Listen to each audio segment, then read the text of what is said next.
the conflict between science and religion.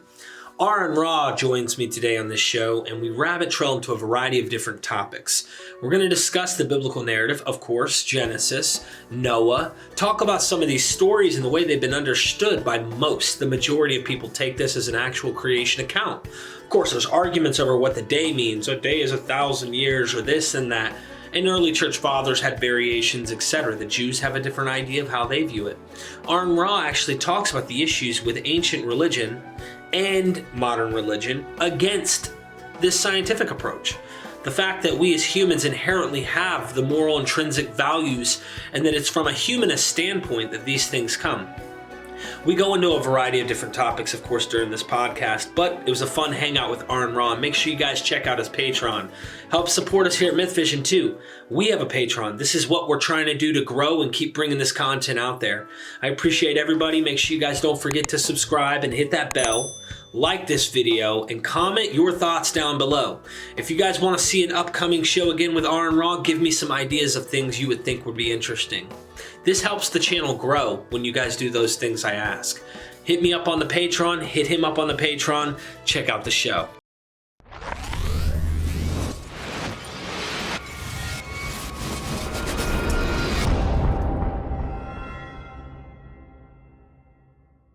We are MythVision. Today I have Satan himself incarnate joining us. Oh, I'm sorry. The fallen angel of the Lord. That's a polite way of referencing. No, I'm just kidding. What's up, brother? How you doing? I am recovering nicely. I just spent 3 weeks in the bush of South Africa and going out every day for like 10 to 12 hours a day, carrying a backpack in 40-degree weather. It's a little hard to get back into the comfort zone a bit. Was it what exactly were you doing again? We were hunting for fossils of Permian therapsids, which was a unique experience in my life. To go into an area where we know this is all Permian exposure. So what that means is that, the geologic period or several geologic periods, and in different places, erosional features will have gone down different depths while they continue deposition somewhere else. So that in only a few places in the world, like in West Texas, in Russia, and in South Africa, we have Permian rock exposed. And this is a time before the dinosaurs. Wow. For me, it's a very interesting time because we have terrestrial animals, but they're not dinosaurs. Some of them are big and weird looking and everything, and they have a complete ecosystem with all these different animals that replace like the buffalo or the deer or a hippopotamus and gophers, and we have animals that fill that sort of a niche, but they're completely different than what you would expect. And most of them are not reptiles in the sense, in the classic sense. They are something between reptile and mammal, in a manner of speaking. And it's bizarre that the gradations between what we traditionally used to consider as reptiles and what we now understand to be mammals is a huge gradation. There's like 20 different steps or intermediary stages, and we were finding these in they all exist in the Permian. Wow, I have very little knowledge on this, but I think it's funny to bring this up. I don't know if you've heard of Godless Engineer, John Gleason. He's on the mythicist side and everything, and he's a buddy of mine. He debated was it Ken Ham? Who's the guy who's the fundamentalist Christian? Well, I'm sure he didn't debate Ken Ham. It wasn't Ken then. Ken Ham protects his reputation very closely. He said he refused to debate me, insisting that he would only debate someone who holds a PhD because they want to pull themselves up by somebody else's bootstraps. And then so P.Z. Myers said he would throw in his PhD into the ring on one condition, that I remain in the debate as his partner. And that's when they cut all communication off, because Ken Ham was not going to face me no matter what. And then 4 months, I think it was, later, Ham found a replacement for me who also did not have a PhD, but he had a TV show. And so he debated Bill Nye the Science Guy. I see. Yeah. Okay. So who you are probably talking about is Kanthoven. Kanthoven. Oh, it's pronounced Kent. I said that completely wrong. Oh, you said Kanthoven. Oh, my bad. Yeah, the other way to pronounce that is inmate number 0625. I can't believe I forgot his number. Oh, well. Yeah, no, it's funny. You see the intro song to John Gleason's Lives. It's the funniest thing in the world. He's debating Kanthoven, and Kent's like, whales have a 15-foot penis. And then he's like, what was that, Kent? It broke out. And he goes, it didn't break out. Whales have a 15-foot penis. Are you a pervert or something? So you have this mammal-like fish, if you will, here-ish type thing, a whale, as an example. But anyway, I just think it's funny because we're going to talk about Genesis in this, and I just got to clarify that the pedant in me requires, and when I was a little kid, I encountered grown people who thought that whales were fish. Right. So I just want to specify whales are mammals. Right. Yeah, and they're not a transition to fish. Okay, so and this is outside of my expertise, which you, from what I understand, everyone who wants to hear what you have to say that really knows your expertise is going to be in the field of science and understanding some of these things here. That you do a lot of that on your channel, at least. I see a lot. Okay, well, I'm a science communicator. I hesitate to call myself an expert in anything, but except maybe the conflict between science and the pseudoscience we know of as creationism and other sorts of reality denial, like flat Earth belief and that sort of thing. So then this question is important. I would like to ask you, because you do a lot of debate, the Genesis creation account, the way that people understand it varies. Christians, depending on who, or even Jews, how they view the Genesis creation varies depending on the group. And I think, and it's just my opinion, I want your thoughts on this, because I think we can probe into some of the issues with this book.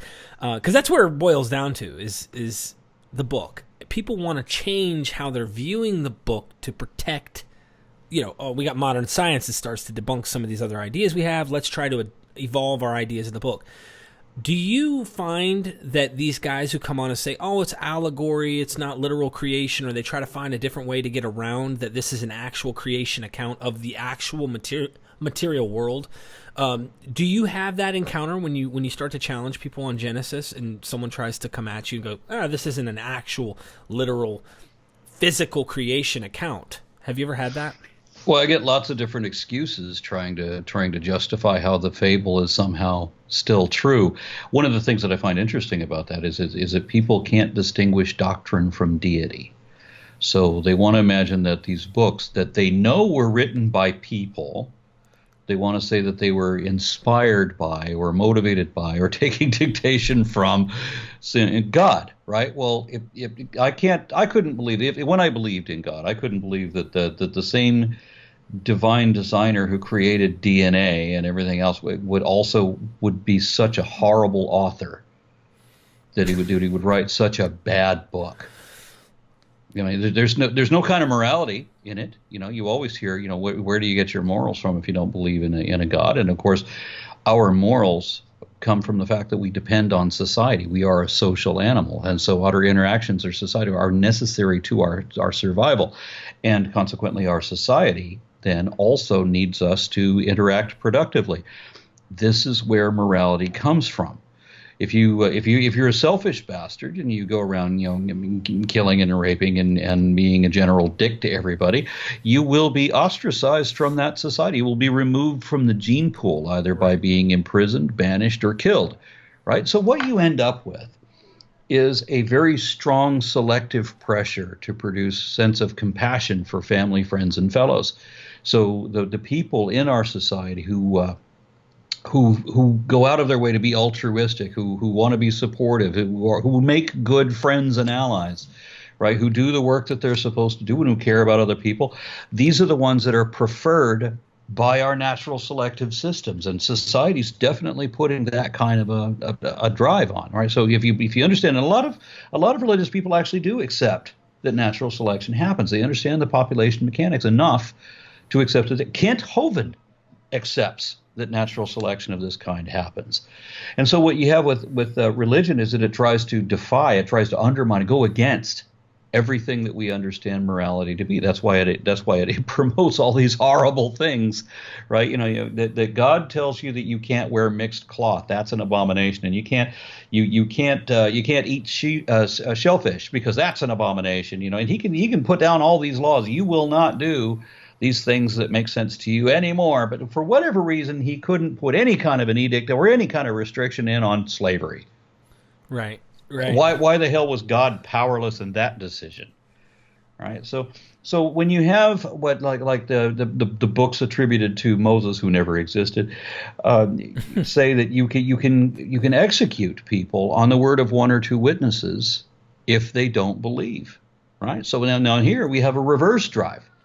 How long would it be once you get these theocrats in charge, and they're going to kill anybody who doesn't believe? And now you've got a reverse. Not a reverse, but you have a natural selective pressure in the other direction, right. So that if you express skepticism, if you are rational, then you will be identified and executed.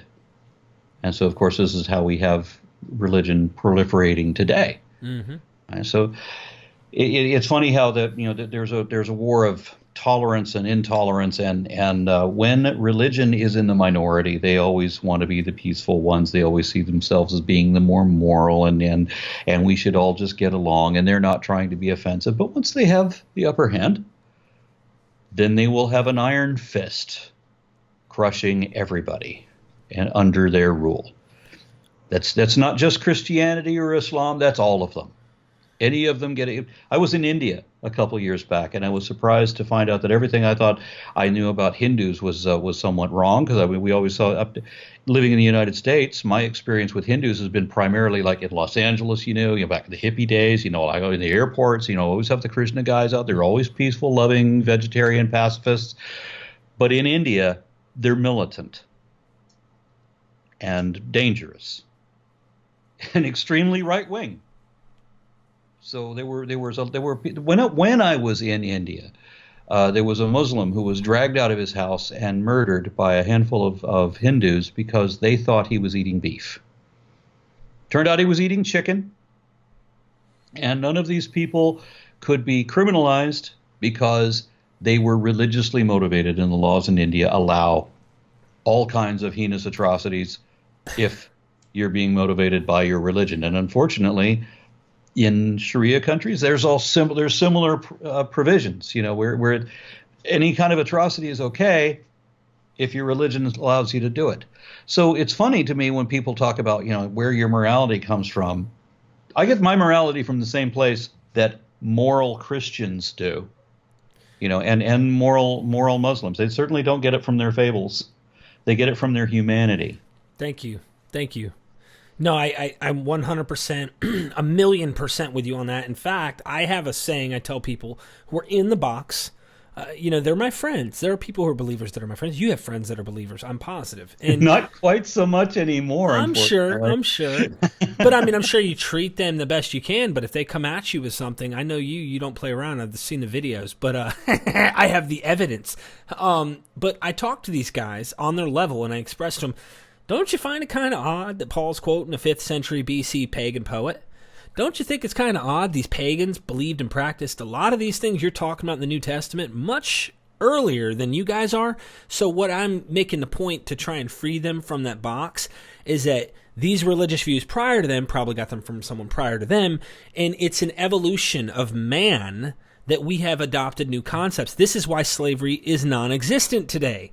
And it's not thanks to Christianity, and it's not thanks to Judaism, and it's not thanks to the Muslim faith. It is literally thanks to, I think, the Enlightenment and man being able to escape the box as we progressively evolve socially as a social creature, and learning what works and doesn't work. I bet you in a couple thousand years, you probably would agree with me, in a couple thousand years from now, we'll look back, if we're here and everything's still good, and a virus doesn't wipe us out or we don't bomb ourselves to death, we'll probably look at the idea of imprisonment and solitary confinement as an absolute horrible method on how to rehabilitate humans. We will think we were so anarchy, just so lost and non-scientific in this age. Even though we were at the birth of these things, I think in a couple thousand years we'll look back and go, we thought that was going to help them stop being animals like they were being? Nice try. So I'm with you 100%. I don't like the comparison to being animals either, because animals, to large degree, this is not 100%, but to large degree, animals don't practice unwarranted cruelty like humans do. Mm. I mean, the most inhumane animal are the humanes. Wow. Yeah, that's a trend. And also, what you said a moment ago about the slavery being non-existent, that is not the case. It's still here. No, I mean, I'm talking in the places that we have gotten out of what we've obviously seen in the past. You know. Well, it's a lot more hidden, but it still exists, and it's taken on a more covert form. I was in Dubai, and I thought, well, this is like the Las Vegas of the Arab world, right? I mean, everything is glitzy and covered in gold plating, and everything is. We're at a Shishka restaurant, just counting Aventadors. You can't just count Lamborghinis; there's too damn many of them. So we're just counting the Aventadors, right? So that's what a fact. What a glitzy, glamorous place. But the fact is that a lot of Dubai was built by what is technically slave labor. Mm. They're people who were brought over from India, and they're contracted, but it qualifies as slavery. Kuwait would be the same thing. When I was in Kuwait, I was coming back from Afghanistan. I did a contract. I was actually a civilian contract at the time, and I was coming back through Kuwait, and none of the Kuwaiti citizens work. They're all paid by the government. I don't know how much it is today, but being a Kuwaiti citizen and having that I am a Kuwaiti, the government actually assists their people. I think the oil over there keeps them steadily paid. But they literally contract in foreigners from other countries to come and work and take care of their shops, everything. And just not on the level Dubai, I can only imagine. I've never been to Dubai, but I can only imagine driving down the road. There's a Mustang, not just any Mustang, like the Cobras and then the Lamborghinis and the Ferraris, and you're seeing modeled cars. I don't even think they allow women to drive over there. So it's just, there's always some hot rod down the street. But anyway, we're rabbit trailing from the Bible, or from the libel. The Genesis creation account causes a lot of people some trouble, and I just want to mention something that some of these people want to allegorize it to a point where it's not literally a creation of the material things, from the birds and the whole nine, and the water separating from the land, et cetera, man actually being the first man, being Adam. They want to somehow, I think, protect the book and get away from that. And these are guys that are willing to go to allegory just to save face. Do you think they understood that? I mean, this may not be a question necessarily for you, but maybe for a scholar, but on this stuff. But with your interactions, it seems overwhelming. They thought this was the actual creation of the first man and woman in their myth, of course. Yeah, I have the impression that the people who wrote the stories about Adam and Eve never intended for these stories to be believed as literally true. To my experience, and again, not a scholar, but I've read some other disturbingly similar stories that are much older, and which have the peripheral elements included, but not the God character. So just imagine, let's take off the most important elements. Let's take the memorable elements of that story, or tropes, if you will, and we'll find those in earlier stories. Like there's one where the god Enki trespasses on the garden of Inanna, the sacred garden of Inanna. And he is eating the fruit in her garden. Not just one fruit, not the forbidden fruit. All the fruit that there is forbidden. And he's eating her various different things in her garden. And she discovers him there, and she curses him, and the immortal falls. So now we have a fallen immortal in the sacred garden having eaten forbidden fruit. Then, I think it was Ninhursag. So Ninhursag then feels remorse for what she's done to Enki, and so she bears 7 daughters, each to heal one of his wounds. So he has 7 wounds. She bears 7 daughters. Now, obviously, this is a parable, right? We're not talking about anybody that ever actually did any of this stuff, right? Right. So, but one of those daughters, Ninti, was the daughter of the rib, for she was meant to close the wound to his side. And I remember reading that, thinking, where have I heard that terminology before? Good one. Right? Yeah. So, I mean, there's a lot of these elements that the God character is not there. The original sin is not there. It's not, man being fooled by Eve is not there. It's none of those details. None of the most important details from the Genesis story are there, but we can see where the story came from nonetheless. And then there's another one called, I think his name is Adapa. This is another pre-Adam. So, but what you get with the Genesis account, and this is one of the things I wish I could impart to believers. I mean, they think the Bible is the oldest book in the world. They think that Genesis was the first book ever written. I've talked to Christians who think that Christianity was the first religion.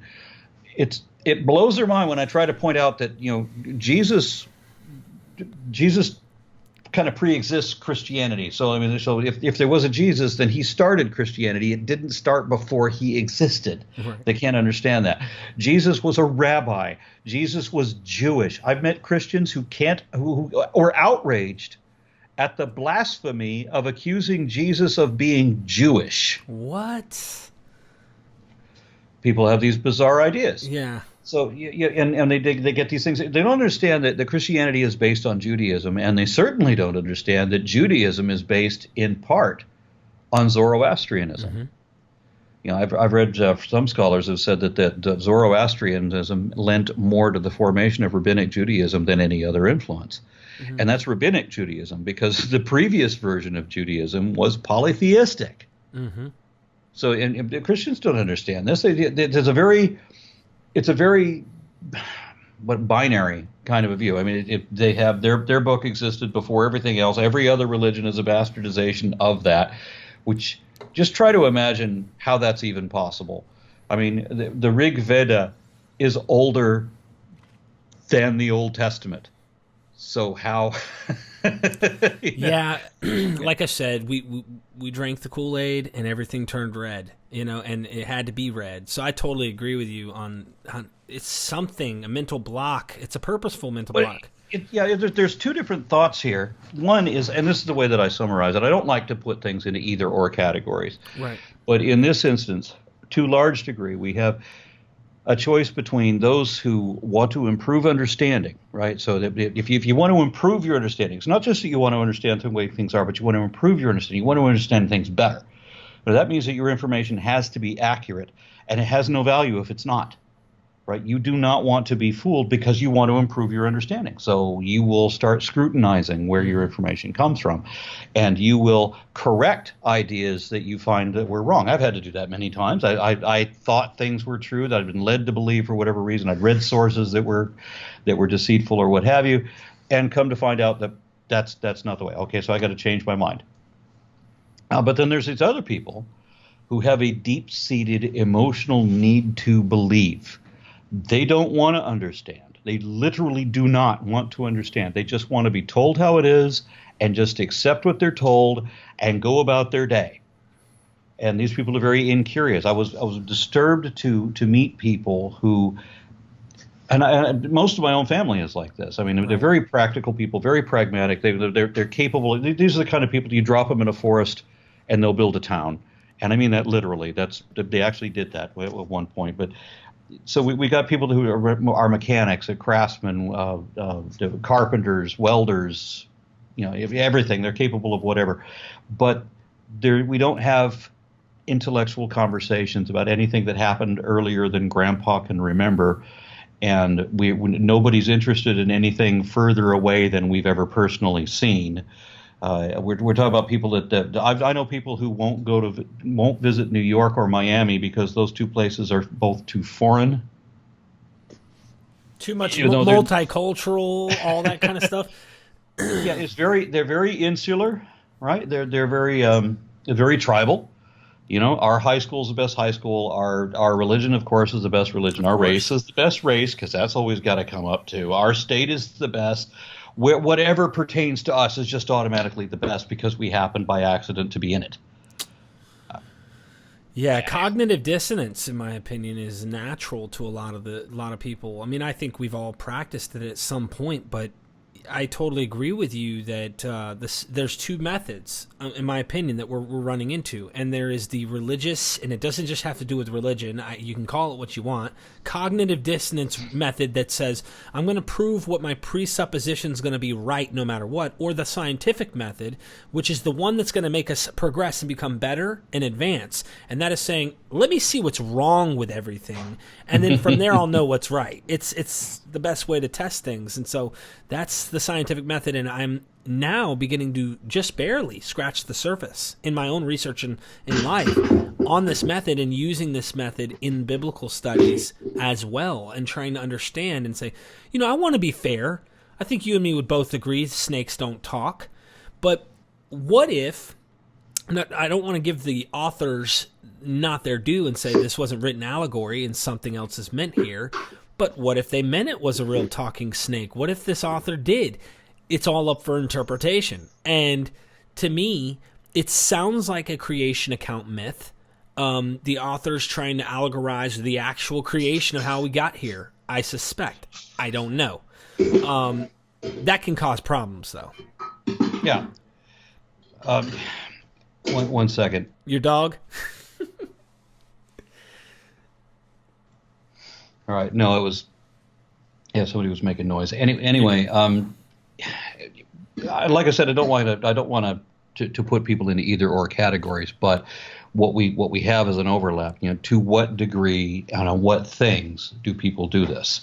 I mean, you said we probably all practice this. I can remember in my own life, in thinking like I was confused that I liked to believe in a lot of different pseudoscience crap. I mean, cryptozoology was just a tiny part of it. I mean, I believed all kinds of woo in the 1970s in Los Angeles because, everybody in Los Angeles believes all crazy stuff, So, yeah, I grew up with that.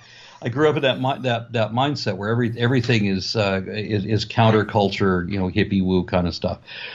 But I remember thinking, why is it that when I read an actual history book or when I read a science book, they never make any mention of Moses, of the flood, of Bigfoot, of extraterrestrials? None of these time travel sequences that I read about in other books, none of these things none of these show up in the mainstream science. Why is that? And I remember thinking just for a moment, well, maybe I could just read the things that I know will reinforce what I already want to believe. And I remember as soon as I said that to myself, I remember realizing the huge flaw in that would mean deceiving myself. And so I realized that no, it would be better to test to make sure that if I believe something that is incorrect, I should correct that and improve. But I know that a whole lot of other people have come to that same crossroads and gone the other way. And some of them have admitted it to me. This is a surprising thing. I'm rambling a little bit, but No, please. I mentioned that I've run into people who have no curiosity. When I talk to them about a new scientific breakthrough that I think is fascinating or that has great promise, they don't care. This one person told me that if it doesn't directly reflect how much food is going to be on my table, I don't want to know about it. I just can't understand being that provincial, being that limited. I mean, I know people that are great about talking about football, and I can't understand why anybody would even. What the hell is the reward? You're weird like me. I'm just like that. Everybody asks me, "What's your team?" And I'm like, "Who are you going for?" Oh, I'm for them. They don't understand. They don't understand where I'm coming from. I get it though. I'm with you 100%. I've changed. It's very rare that you see people who will change that way, but I have to admit that I failed at that. And this gets into another issue. But being a recovering addict that I am, because I was a heroin addict, I was putting needles in my veins. I was completely sucked into this addiction that I was in, right? And not to get into that too much, but I do want to say that my ideology as a believer, over and over and over, I failed it. I couldn't meet the expectations. I kept messing up. I kept falling and thinking, am I God's chosen? Am I, and on and on and on. When I finally started to go, what if I'm wrong? I actually started just serious personal question inside my own mind. What if I'm wrong about this? And I just started to listen to the other side. I gave it a chance, man. I said, let me just listen to these guys. I remember listening to you when I was a believer, and I said, that guy has demons. You know what I mean? This is years and years ago, but then I came to the other side and I said, what's this guy saying? And I actually honestly allowed conversation. I may not agree with everything you or anyone else says, but I can tell you what, I hear what you're saying now, and I understand your perception. And to me, it makes more sense now than while weighing both sides than what it did when I was just on one side. I gave it a shot, and I ask anyone to do that who's watching this. But it's important, and you bring up very good points here. Very good points. Now, I had a question I wanted to get into Noah, if you don't mind. Sure. Local or universal? What's your take on it?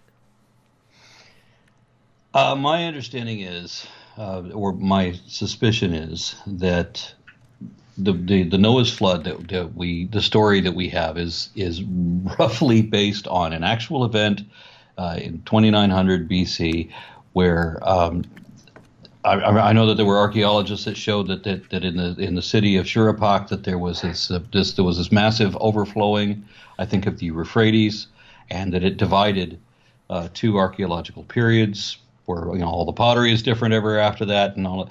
And the king in this case is actually mentioned in the Sumerian king list.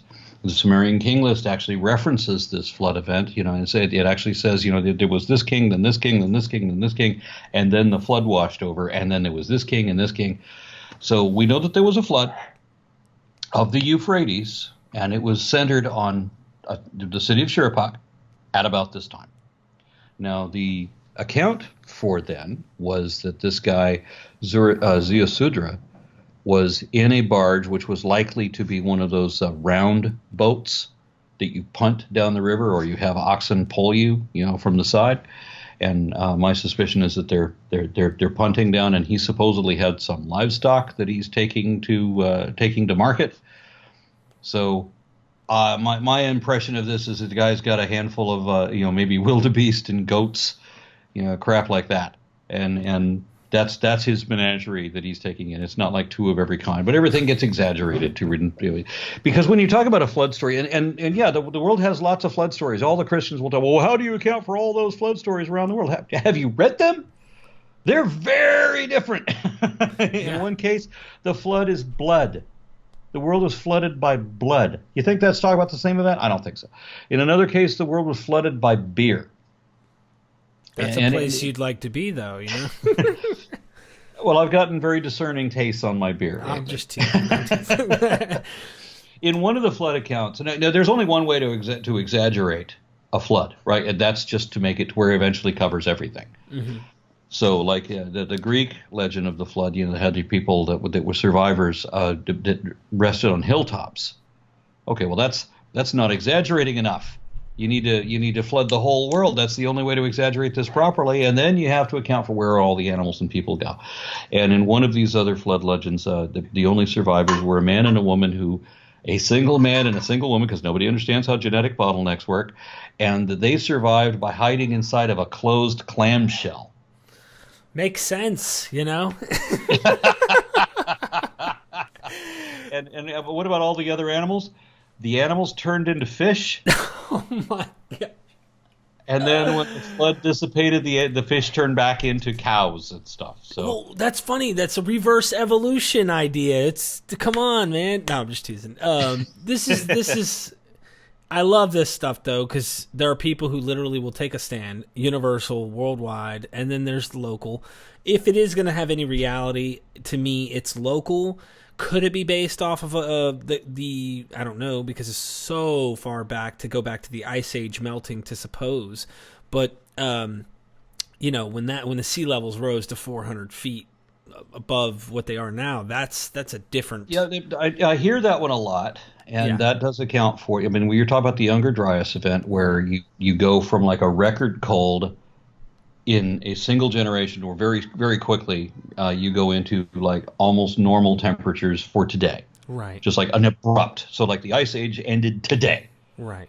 And the result was, prior to that, England, you could walk from France to Great Britain or to Ireland. These were walkable places. And unfortunately, people had set up villages in what is now the strait between them. Mm-hmm. So sea levels rose. We know it didn't happen immediately. We didn't come in like a tsunami, but sea levels still rose nonetheless within a few years, and those places are uninhabitable now. They're underwater, and this happened all over the world. There was a lot of people that had stone structures that went under, and we know, like, the flooding of the Black Sea was one of those dramatic events, and that was supposed to have been like 7,000 years ago, where the Black Sea like suddenly flooded all at once and killed everybody that was there.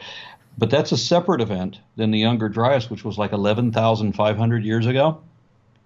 So you would have had no kind of writing and no way of remembering this event, not even through folklore. Right. Would this be remembered? Because it wasn't an overnight calamity like this. It's like, the water keeps coming in closer every day until, you know what? Our village is wet. We gotta go. Gotta go. No, I'm gonna stand here and build a boat. No, I'm just kidding. Yeah, I remember when high tide wasn't quite so high. Yeah, and that's how these things separated. There was a number of flood events. I mean, there was the Sea of Galilee, which I can't remember how, was it 1,500 years ago? No. It had to be old. I can't remember what the age was. The Sea of Galilee also flooded, and so they found villages or remnants of villages in the bottom of that. Mm. And one of the most dramatic ones was, of course, the flooding of the Black Sea. And then the Mediterranean also was significantly lower than what it is now at one point. And then there was a kind of like an abrupt filling. It's not like there wasn't a Mediterranean there. It's just that there wasn't that much of it. And then there was this inundation to raise the sea level, and that may be where a number of other, flood myths come from, but not that one. Interesting. Not the one having to do with Noah. And a lot of people have different flood legends, oddly enough, except for the Japanese, even though they have a lot of floods. And in the original account, or not in the original account, in one of the accounts in the Mesopotamian lore, the flood comes in the form of a tsunami. As opposed to thunderstorm. It's like this wall of water comes in and washes over everything, which is the way, that would be like the way a tsunami happens. And then I saw this interesting thing where geologically there was an impact crater that dates to roughly the same time. Like, well, that's convenient. So except the funny thing is that while geologists admit, there was an impact crater and it's in the right place to have made a tsunami, but nobody expects that was an actual tsunami.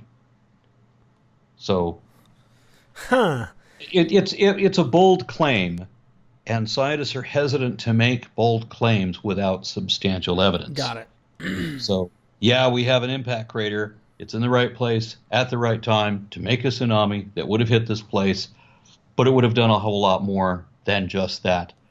So, I wanted to throw something at you that I think you'd like. This is interesting. I had a Dr. Price on not too long ago about Genesis. We were talking about the flood and Adam. We first did Adam, then we went to Noah. And he talked about Lot. And he was mentioning how Lot, you remember when there was nobody left who inhabited the land, and he had no choice but to take his two daughters in the bedroom? Oh, no. He didn't have, he had no consciousness of that. Oh, that's right. His daughters got him drunk. He's innocent. It's entirely their fault. Because, this happens. These poor... I mean, how drunk would you have to be to have sex with both of your daughters, unaware that they are your daughters? This being the night that your wife died, conveniently, right? I don't even... Now, these are the same daughters that he tried to feed to a rape mob the day before. You can have my daughters. Yeah. Isn't it funny that this is God's favorite person in the world? I mean, I'm not laughing at the reality if this is real. Like, I mean, obviously, if someone really did this, it's not a joke. But what's funny about it is how someone can read that and buy that hook, line, and sinker and not have, the cognitive dissonance is so powerful that it's not going to make you question for a second. Because Dr. Price mentioned that what he thinks is going on here, the critical scholars think, there were multiple flood traditions that the Jews had, Israel had. And Lot was one of them. So Lot and Noah, according to critical scholars, have a lot in common here. And this is why it talks about there was no one there to repopulate the earth. It was almost like Lot was the last one. Just like Noah is the last one. They got to repopulate. And I thought to myself, wasn't Abraham like a few miles that way? Couldn't he have gone over there? And, it's really strange that he said, but they let the tradition stand. And I even mentioned, I said, Dr. Bob, is it possible that Genesis 1 is a flood narrative as well? Because you've got, land separating from water, and there's this kind of what appears to me like a flood type scenario. It appears. You've got the heavens above, the waters above, the waters below. It sounds very much Noah-ish. There's animals, there's waters, there's lands, and it's almost like he's drying up the lands now, like the water's receding. Sounds very flood-like. He's like, I never thought about that. And it's like, that makes sense. So it could be multiple like traditions of flood myth all kind of in this, and they just created an interesting narrative out of these traditions. My genealogy goes right back to Adam, and then they created a story out of it. And Lot could be in that narrative. The only problem is, and I love what you said about have my daughters, is there's burning of fire rather than water. And of course, it has nothing to do with homosexuality and Sodom and Gomorrah. That's so ridiculous. But I wanted to mention one thing. The whole women being blamed, just like Eve, it is interesting that his daughters are to blame, not him. In the narrative, even when you go later, it calls Lot righteous. In the New Testament, Lot is the righteous one. And it's like, okay, how righteous can you be? Father of the year. Just like Noah ends up being a naked old drunk cursing his own kids. There are some strong parallels there. Mm-hmm. That the most righteous guy God could find would be a reprehensible fuck today. I even heard there's different speculations. I like to hear different thoughts. One of them, in the reason why Noah curses his son, from what I heard, there's the tradition that he might have slept with his dad while his dad was knocked out. One person, some people say. Some people say he slept with his mother. And according to the narrative is that Noah found out what he had done to his father's nakedness, is that he slept with his own mom. Or I don't even know what to make of it. Yeah, I can understand trying to interpret some things, but I would not even begin to speculate there. If Noah got upset that somebody saw him naked, I'm satisfied that Noah got too drunk to keep his skirt on, and they saw his junk, and now he blames everybody else, because that's the religious way, to blame everybody else for whatever you do wrong. Mm. And as long as you're a man, this is the problem that I have. Yeah. This is the problem I have with like Christianity, and not so much Islam in this case, but Christianity is specifically about avoiding responsibility. So I'll pray for you rather than do anything to actually help. I'll just wish on a star that you will accidentally get the help that you need, and that I won't have to do fuck all about that. And if my name is Duggar and I've been convicted of serial molestation of my younger sisters, right? Well, then I don't have to serve jail time, because I can just say that my magic imaginary friend has forgiven me. And maybe the court system is going to be ruled by these make-believers as well, and they'll buy my bullshit story. And so I don't have to have any responsibility for that either. And then it doesn't matter what we do to the environment. It doesn't matter that we have too many kids to feed. It doesn't matter how grossly we overpopulate. It doesn't matter all the damage that we do. As Ann Coulter said, the gas-guzzling SUV with the wet bar, that's the biblical way. Because we can just pretend that Jesus is going to come back any minute now and burn everything anyway. Right. So it doesn't matter if we destroy it all up front. And I remember telling one of these people, well, what if you're wrong? I'm not wrong. Well, what if you're wrong? I'm not wrong. So you can't even think hypothetically. Let me put it to you my way. What if I'm wrong and your magic sky fairy shows up and lays waste to everything for no goddamn reason, and we've been wise in our stewardship of this planet, so that what he destroys is not a barren wasteland, and he doesn't save us from our own responsibility, that it was a habitable place where there's food and plenty for everybody, and there's still biodiversity and clean blue skies and all of that. Whereas your way, you're going to destroy everything and then really, really, really hope that somebody's going to save you from your own irresponsibility. We know that's not going to happen. Wow. You put that that's like a slogan, bro. I'm going to have to cut that out in this video, make a meme out of that, and pass that out to the fundamentalist. That is interesting. I get a lot of those. My mom still calls me all the time, and she goes, Derek, please just do me a favor. Just say a prayer right now and just say, God, forgive me. If you're there and you really do exist, forgive me. And I'm like, all right, Mama, I got you. Because I don't want to upset my mom.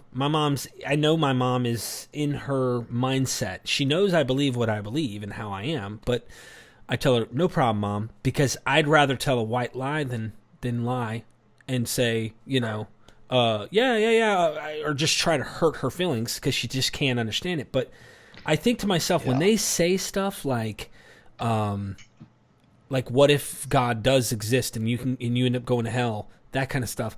What if he doesn't? And you spent the only moments you ever had in existence here observing and missing out on so much that is out there and the enjoyment of what we do have. Just everything is counter-natural. It's counterintuitive to not sleep with another woman. It's for me. Now, I'm not speaking for someone who might be naturally drawn to the same sex. I'm not even talking negative, okay? I'm not trying to be any way negative. I'm not judgmental on that at all. I've changed so much. I used to be.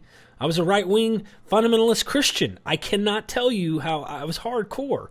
Today, I'm like, wow, some of my friends are homosexual. Some of my friends are transvestite, like straight up. And I love them to death. They're great people.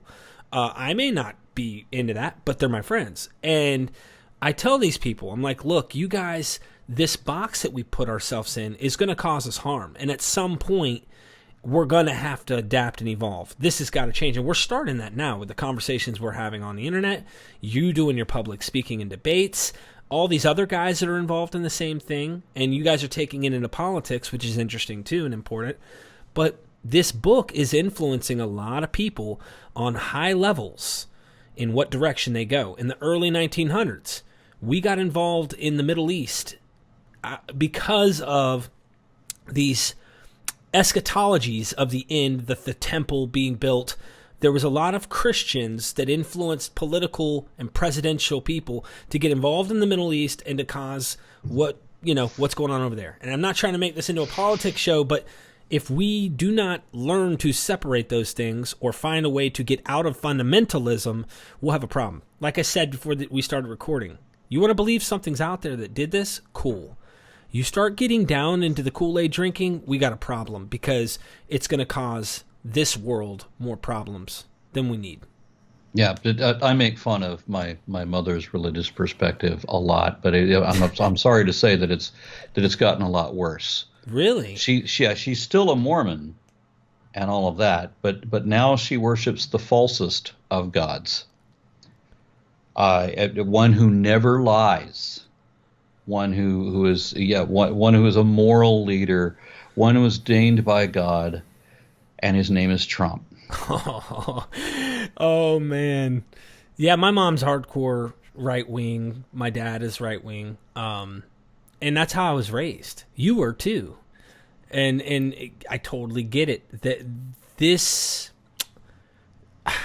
I can't wait to see what's going to happen in the next 100 years as we keep this cycle going and let this stuff keep going. Because if we had non-religious leaders who were thinking of the things you're talking about, what's practical, what's right in front of us, what's better for our future, better for our economy, better for everything that we have as a people, I would love to see that happen. but it's gonna be fighting. There's gonna be fighting before it gets any better, in my opinion. But I think we're heading that way.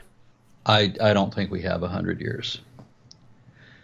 All the numbers that I've seen are that we're going to run out of oil very soon, and that at our current resources, with the population numbers that we have now, that even going nuclear and electric with batteries and everything, we still will run out of that. Not nuclear, of course, but we're going to run out of the different materials for batteries and such, because we can't sustain this exponentially growing population of people. When you have 8 billion people, you have to be very efficient in how you produce energy and how you produce food. And we're not. We're so not. And worse than that, we're not limited to 8 billion. In the course of my lifetime, the global population has doubled. Right? In my grandmother's lifetime, it had doubled and doubled again, right, before it got to me. So we're going on this steep curve like this. And that vertical line of exponential population growth is not sustainable. Not for our species nor any other. Can you believe it all started with Adam and Eve? I'm just teasing. Yeah, be fruitful and multiply to dominate and subdue the earth. And unfortunately, the sacred fables don't have any provision for what the limit should be. And so I remember when I first realized that the growing population was a problem, like 12 years old in 1974, and I'm thinking, okay, well, you're right. There are too many people reproducing too rapidly to sustain. The oceans can't support us. You know, the way that we're overfishing everything. Let's just talk just on that. Just that alone. Oceans can't sustain the way that we're draining everything out. When they were sending out more and more fishing boats every year, and collectively they're bringing in fewer fish. What's that tell you? That means we're running out of fish, right? I mean, and nobody wants. This is the grimmest thing. Nobody wants to, because again, it's your responsibility, and nobody wants to take responsibility. Not if you're a religious believer. You blame everything else on somebody else. The devil made me do it, right? And then you just get to claim forgiveness without having to actually do anything to deserve that forgiveness. You don't have to. You don't have to pay your toll. You don't have to.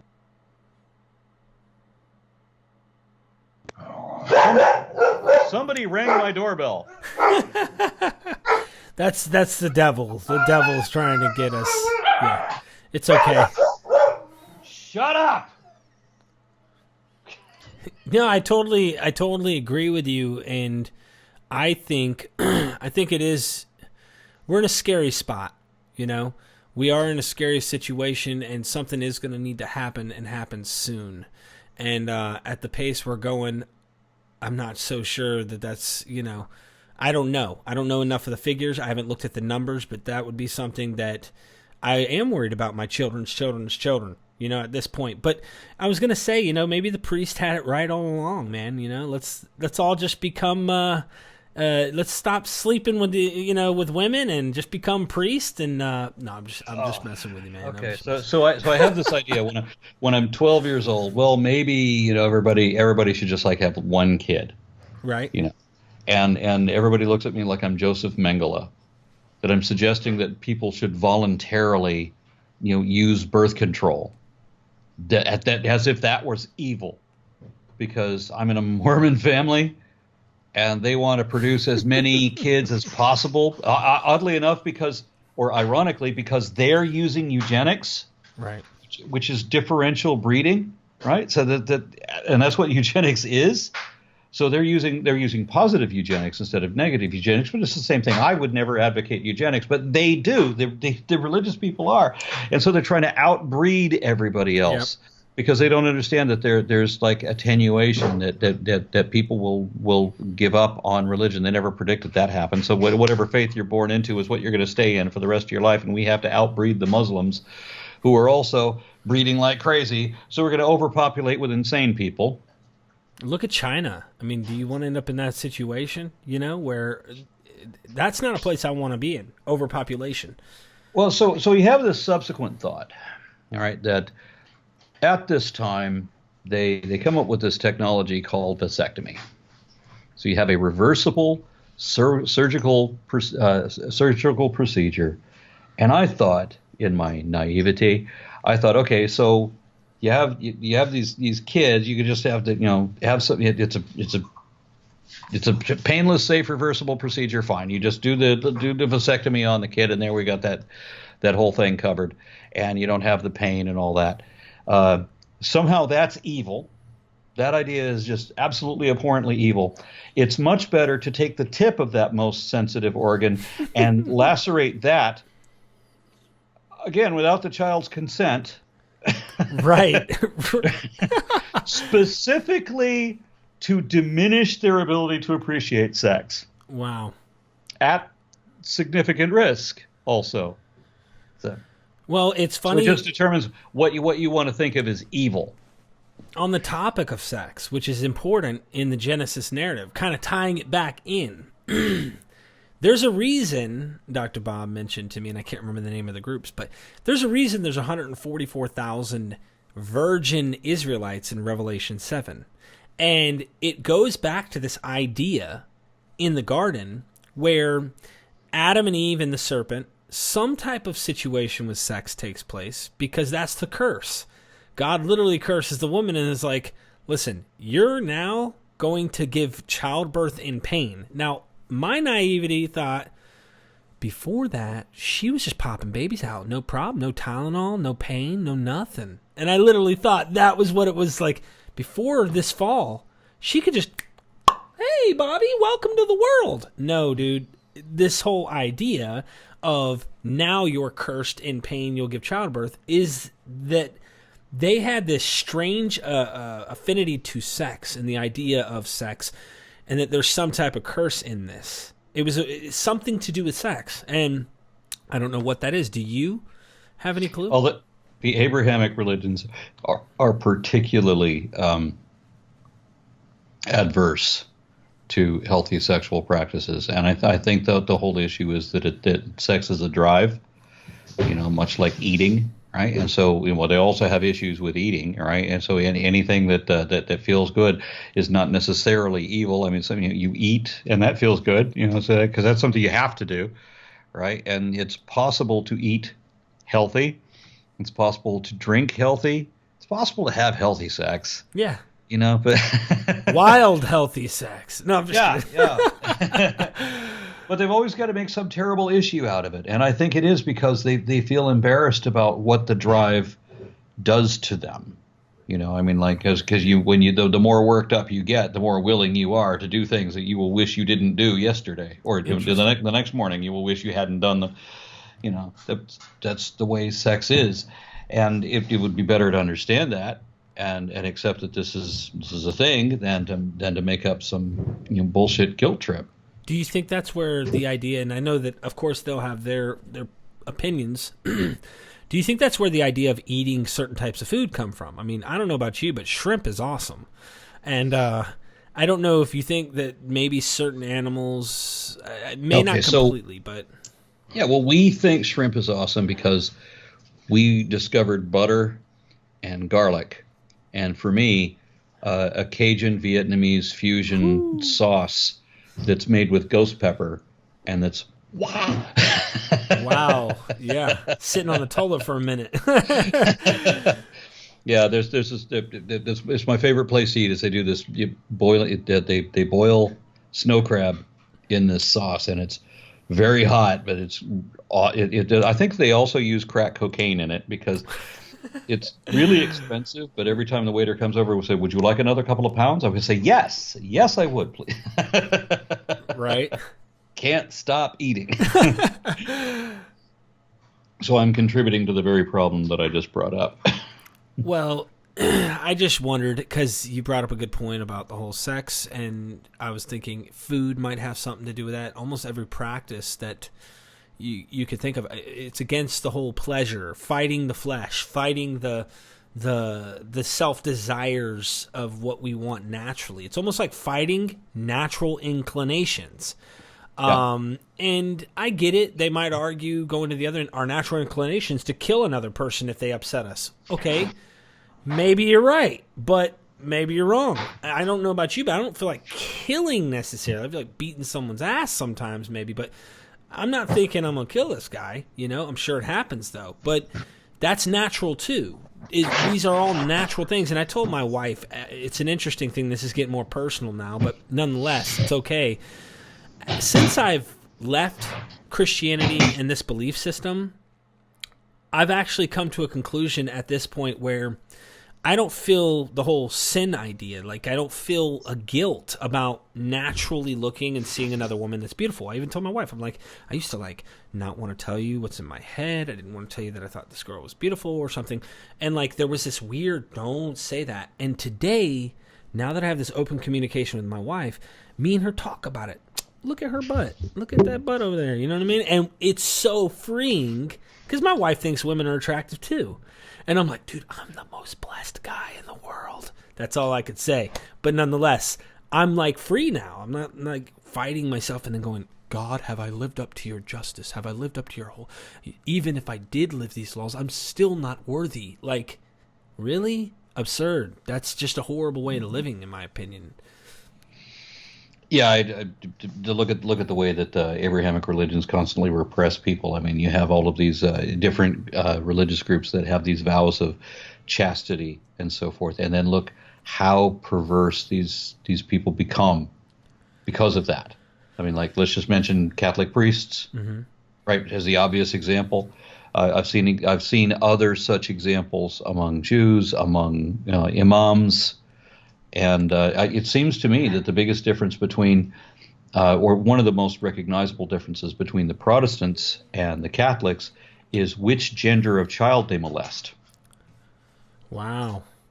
So the Protestants usually get the young girls usually. I suspect. Exactly. Okay. Yeah. So there was a conference a couple months ago, I think it was, where they made an announcement. It must have been a very uncomfortable announcement that they were 300 members of this organization that were these collective churches that were currently on charges for sexual molestation of children.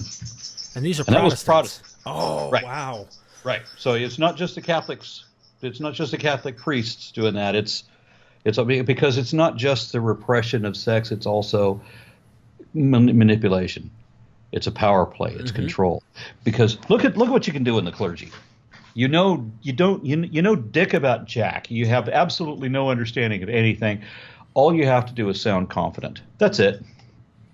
And once you say that you have adopted this religious belief, whether you actually read the silly book or not, you just say that you follow that, and then suddenly you have not only money is a means. Many of these people are professional priests, so they don't have to work for a living. Maybe they're not super rich, but they don't have to work.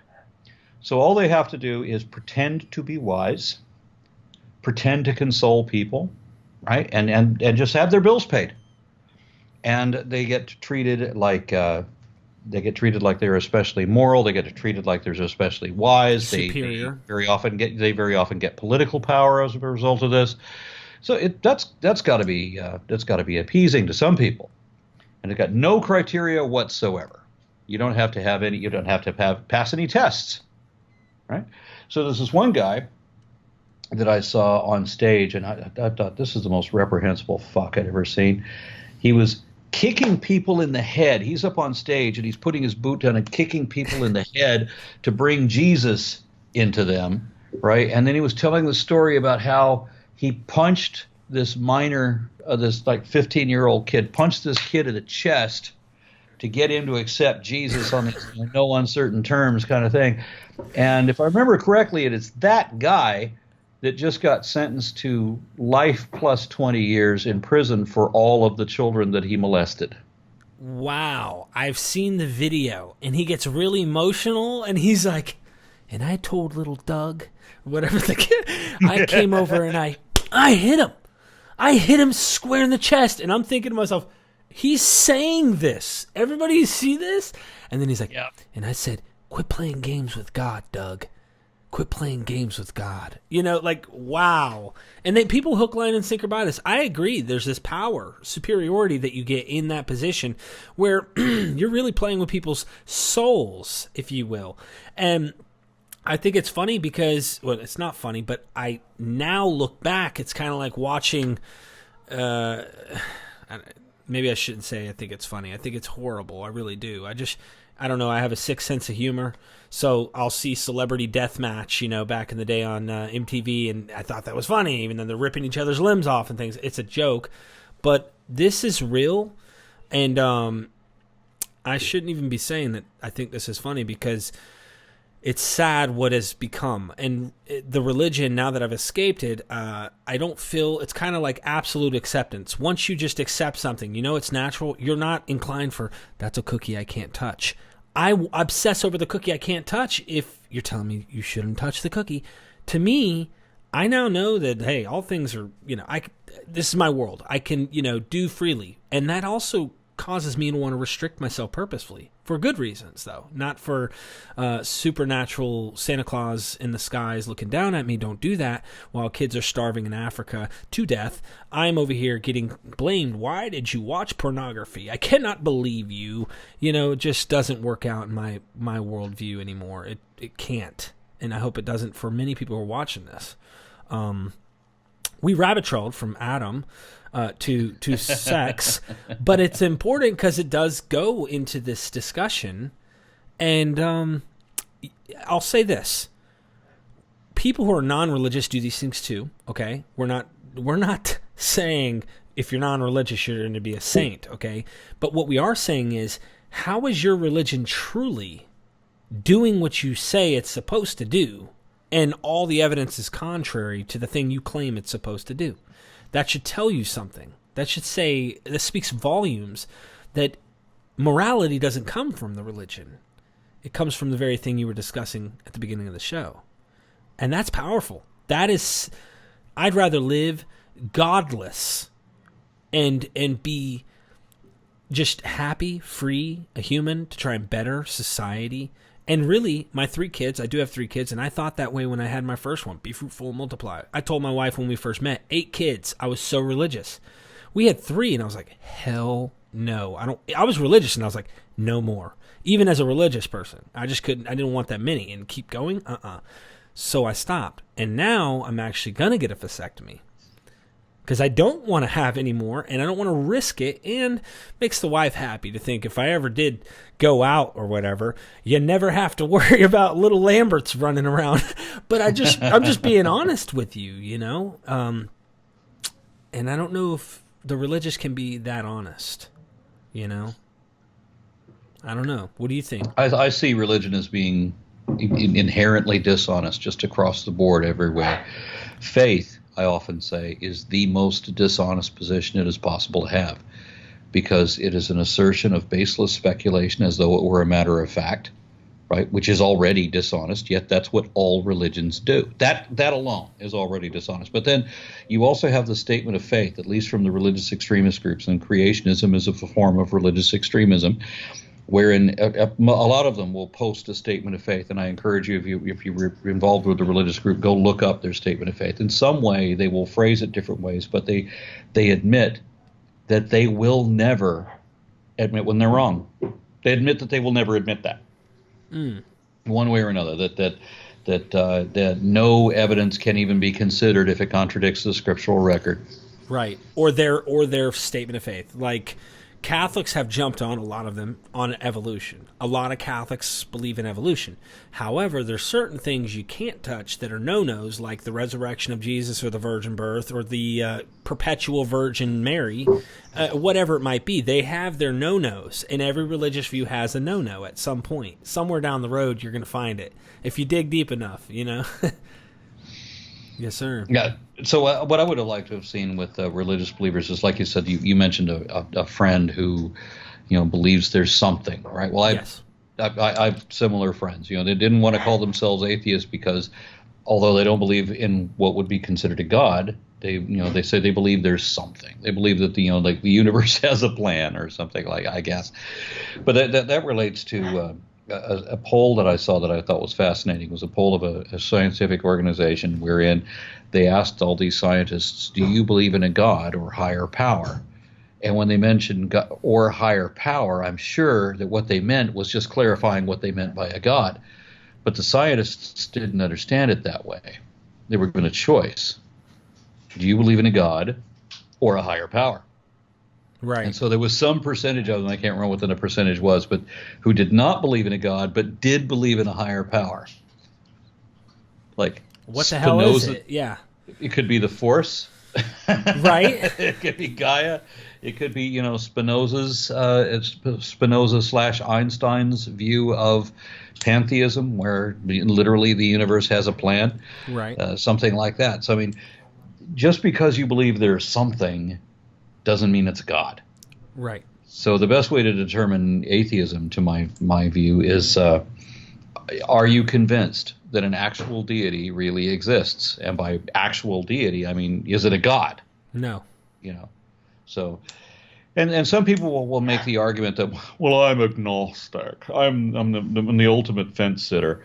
But there's one question in the religious perspective. When you die and you're supposed to go for the pearly gates and everything, it's like, did you believe or did you not? Right. So agnostic, the fuck is that?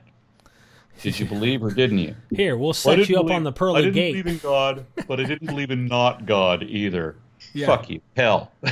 Right. Or, hey, we have a fence you can sit on, but the pole's going to sit up your ass the whole time. I'm just kidding. Sorry. It's still damnation. Right. I'm just kidding. No, that was something that we talked about this last time about militant atheism briefly. You mentioned the definition, and the way you defined it, I could find myself in line with that idea.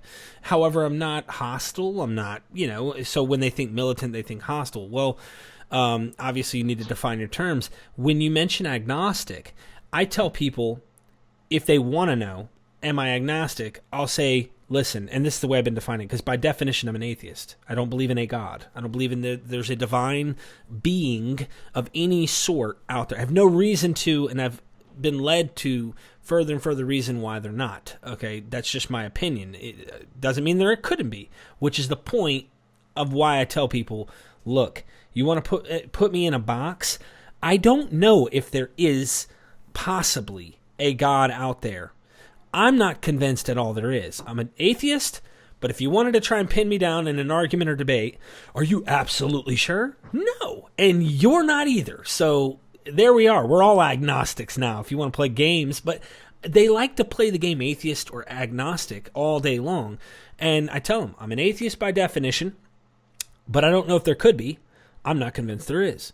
And so that idea of not knowing is where they would go, well, then you're an agnostic. And I'll go, whatever, dude. I don't care about the labels. Bottom line is I'm trying to teach you that all these mythologies are all systems made up by ancient antiquity people, and some of them might be intelligent, might be needed to be understood allegorically, but they've been, if they are meant to be understood in those ways, like the talking snake might mean something else, then the way that people have understood them today, predominantly, have been fundamentalist, and it's harming us.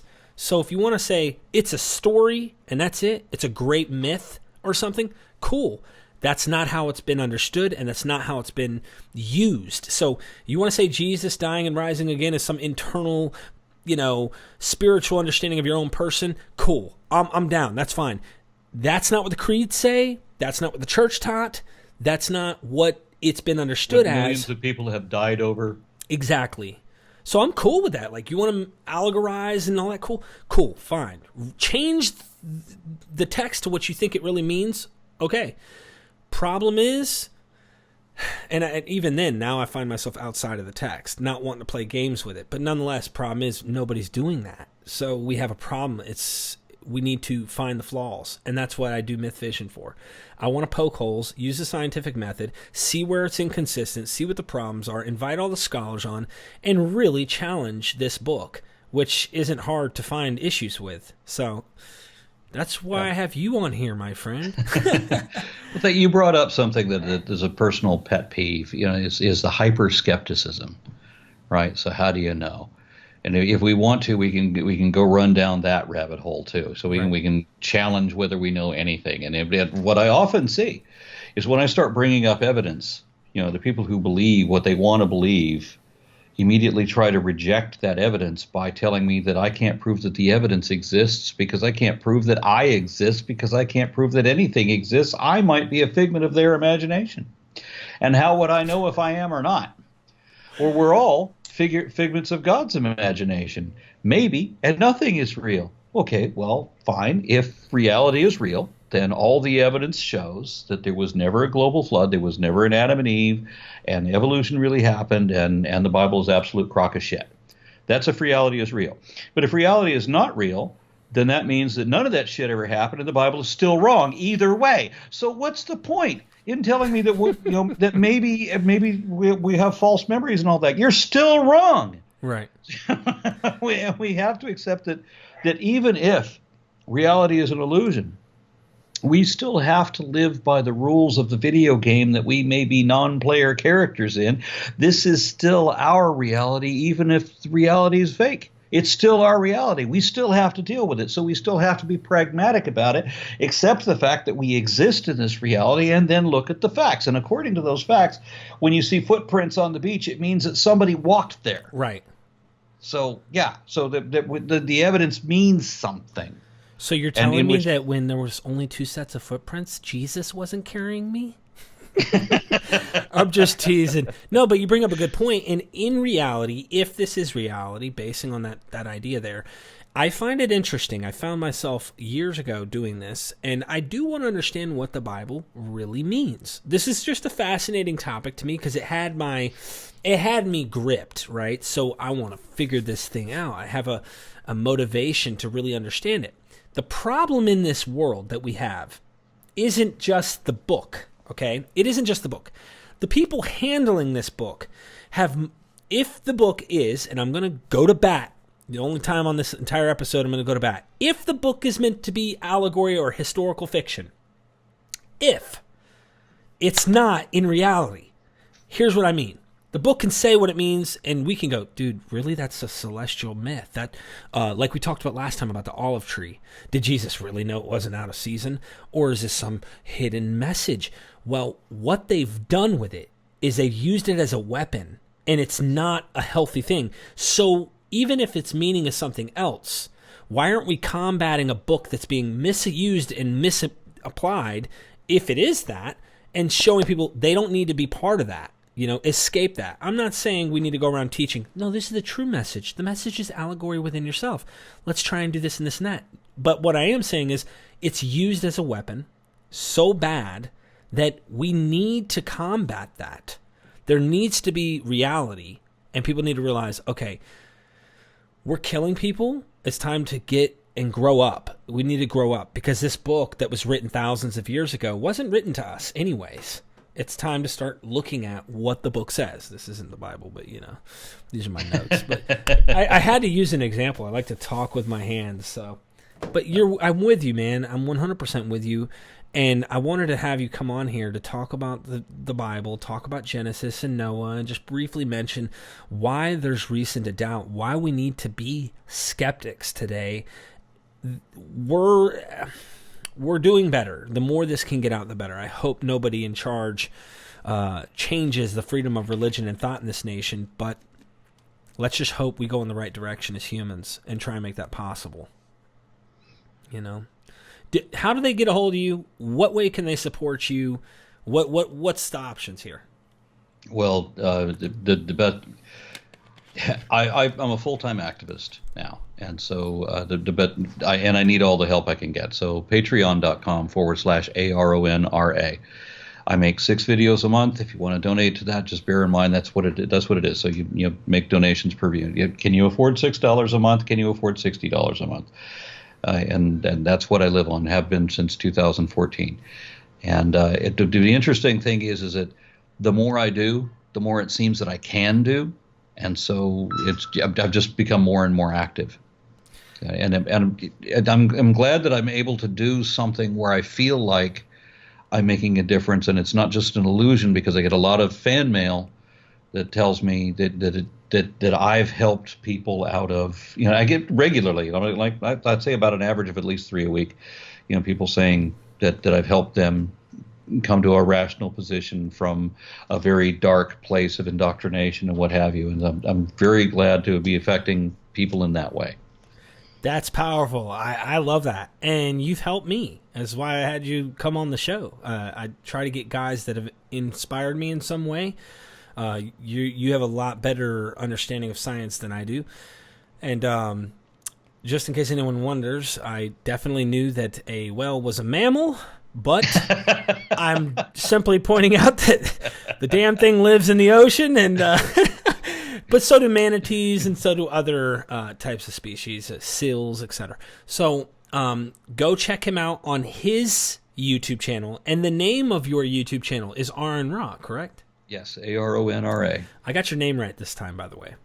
I messed up the last time, dude.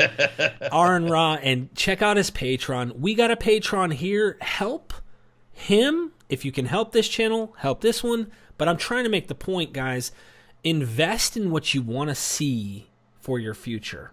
Because you want more discussion like this. You want more minds involved in this discussion. This is what you want to invest your time and energy into. And all the time you spent tithing the priests and you're tithing the, come on, get the right guys, you know what I'm saying? But that's my little plug. Don't worry, I promise you we won't damn your soul or anything like that, and you won't have to worry about that. But I really appreciate you joining me here today, and hopefully you have upcoming events that'll make up for the events that you weren't able to due to the virus that just recently has come on the scene. So. Well, to be completely practical, I am taking online classes, and I was fretting on how am I going to do all this other stuff and take classes online, because these are science classes, and so they take up a lot of time. So, well, that problem's been solved. I now have enough time to do my homework. Oh, I'm glad you are, and thank you for joining me last minute notice here. And we'll keep it topic related, of course. I'm glad we had a hangout here to talk about this, and I'll come up with more topics, and you, the audience, will actually do that for me. Let me know what you guys want to hear from Aron Ra. Go join his Patreon so we can make this happen. He'll come back and visit MythVision, and we can keep bringing you guys some content like this. I really appreciate you joining me. And don't forget, we are MythVision.